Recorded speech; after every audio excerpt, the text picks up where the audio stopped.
welcome to another chaotic update. This is episode 32. Today we're going to talk all about books. There are a lot of camping books in here, as well as knitting and crochet. Camp Enchanted just finished. That is a readathon I host. So I've read a lot of camping books this week. And I also finished a lot of books. So I finished Maya Placed Apart by Alyssa Herb. 5 stars. This is about Maya. And Maya has autism. And we follow Maya going through her musical camp and struggling making friends. And the representation in this is so good.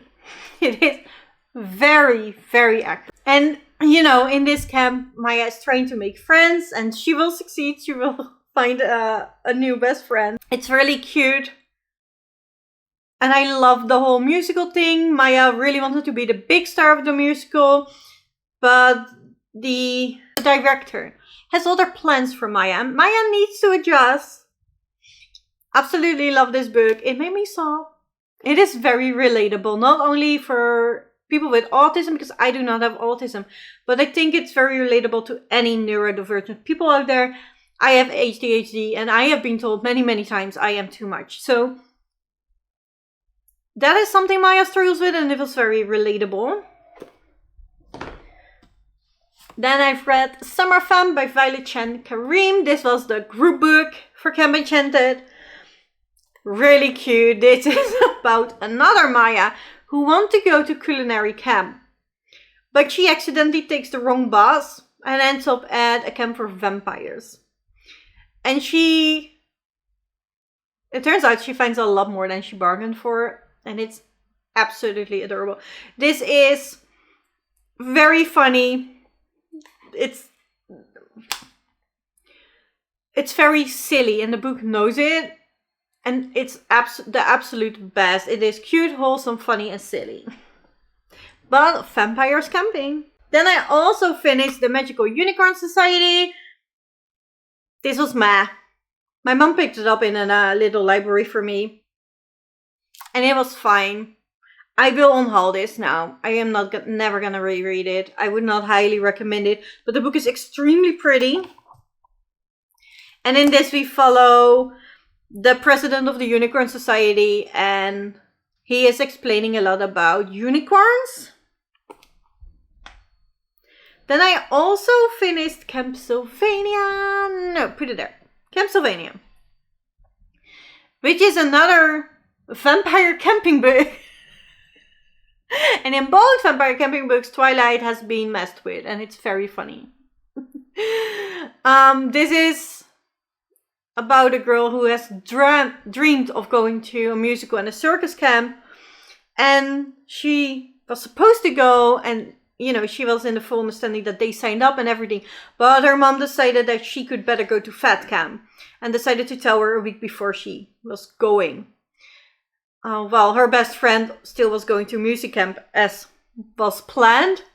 And then arriving on Fat Camp, a lot of stuff is happening. And they turn out to be actually in danger. And there are vampires involved. So I was very, very anxious about this being a book about Fat Camp. I do not have good experience with books about Fat Camps. I was very afraid of body shaming. And there is a bit of body shaming in the first part of the book. You really have to sit it out till the end. The first part is going to be very uncomfortable. It made me really mad. But then the vampires get into action and there is not really body shaming anymore going on. And then in the end, the people that have body shamed are learning a lesson, if that makes sense. So it is worth it, but you have to sit through to the first part. But then it is fun. It is a fun book. You know, this is a standard camp book, right? Every camp book I've talked about, it's all about making friends. And therefore it is very cute. Then the last book, I am 186 pages in, so I'm currently still working on it, but it's Summer in Orcus by Kingfisher. This is an extremely nonsensical book. And oh boy, do I love it. This is about Summer. And Summer's mom is very overprotective. And Summer is not allowed to do a lot of stuff. Like going outside. She only goes outside for school. And while Summer is sitting in the garden, she spots the Baba Yaga house. And Baba Yaga comes into her garden.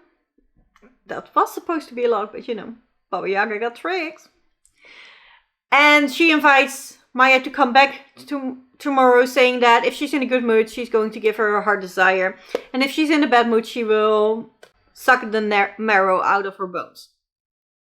Maya decides to come back, has a good conversation with the door knocker, see if, you know, Baba Yaga is in a good mood. Turns out she isn't. Summer goes inside. And she needs to light a candle.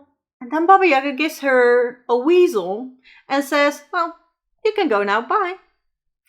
And Summer walks out of the Baba Yaga house fully expecting to walk back home, but then ends up in a very different world, and the world is called Orcus.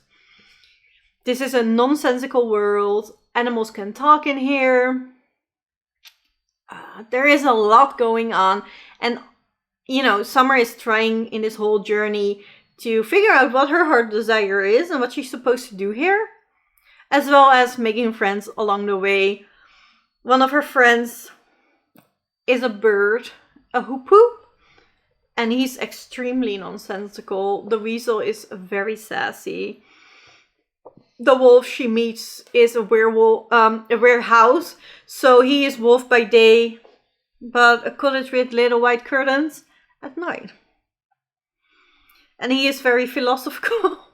It is extremely cute. If you love nonsensical books like Alice in Wonderland, like Narnia, but also a bit of coziness of The Hobbit, and all these books are mentioned in this, I think you would like this book.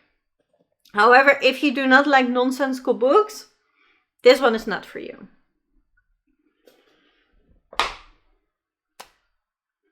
And I think that were all the books I've read. So let's get on with the knitting and the crocheting, shall we? First thing is that what I'm wearing. I am currently wearing the Piper pocket dress. She is of the blocky mats. I'm not fully happy. Like, you see, this is a bit too much. So I think I should have sized down, actually. I think I'm just gonna sew some elastic in here. Hopefully that will fix it. But overall, the fit is really good. I will pop a video in on both sides. One is before blocking, one is after blocking. The only thing I still need to do is do the pockets. Because of camp, I was focusing on things I could get badges for, and making pockets was not one of them. So I still need to make my pocket. But that's it. I'm super excited. The pockets are gonna be made this week. No doubt about it. I'm extremely excited about this. My dress is as long as the Piper pocket dress in the picture. However, it took me quite a few rows, like almost half of it, to get to I have short legs. That is the problem. So I have to figure out if I can make the pockets as long, because there was already a little bit of a complaint that the pockets were going to stretch with use and then being under the skirt, longer than the skirt. So I was already going to make it on a smaller needle. But I might also adjust the length a bit because my skirt isn't as long. But very excited. The fabric feels very nice. I can wear this on my bare skin without any problem. So I would recommend the Seashell by Hobie. It is splitty to work with. A bit. Not too much, but a bit. But it is lovely to wear. It is 40% cotton, 35% viscose, and 25% linen. And I would make another one. I would probably make it a smaller size though. I think it would go one size down if I made another one, but there might be another Piper pocket dress in my future. I would not be surprised. Then I also worked on the granny square cardigan for my mum. I made some more granny squares. These are all new, which is 1 ball of cotton yarn. So 5. And then I've started working on my last ball. So I have 6 new pink granny squares. This is with yarn I still had left over. And then by only making 1 ball of these, I still have 2 balls left for the collar. Hoping that is enough. So not a lot of progress. But I made squares. Another project that also does not have a lot of progress, but it has a bit of progress, is my Easy Now shawl by Miriam Molenbeek. And I'm almost at the repeats in the pattern. I think I need 1.5 more, 2 more, because I'm not halfway this. But it looks like this now. It is getting there. And I'm not done with the first skein. This is what I have left of the Black Friday sock yarn by Hobie. This is 75% wool, 25% polyamide. So I'm not sure if I will need the second skein even. We will see. When I hit the amount of repeats that I need as stated in the pattern, then I will measure it, see how far off I am from the measurement, and then I will decide how many more repeats I need. But I am really happy with how this is turning out, and I'm also very happy with the color. It's gonna look so good. And then I have 2 new cast-ons. First up is my camping socks that I've started for Camp Enchanted. I am doing the colorwork socks. This is the Camping Doodle set by Pacific Knit Co. I did 15 rounds of 2x2 ribbing, then did the first color chart where you have those triangles. Then I did the trees, and I'm now working on the tents, but I have to duplicate stitch because I am not skilled enough to do 4 color work. You will not see this for a while anymore. This is my camp project, meaning that I only work on this while doing my readathon so I can get the badge for it. The next camp readathon will be in October, so then it will pop up for you again. But this is just a fun project to slowly work on. And then my other new project that grew quite a bit. It is going extremely fast and therefore it is very addicting. So I try to pick this up every time when I can. This is the Lusk Tee by Rebecca Clow.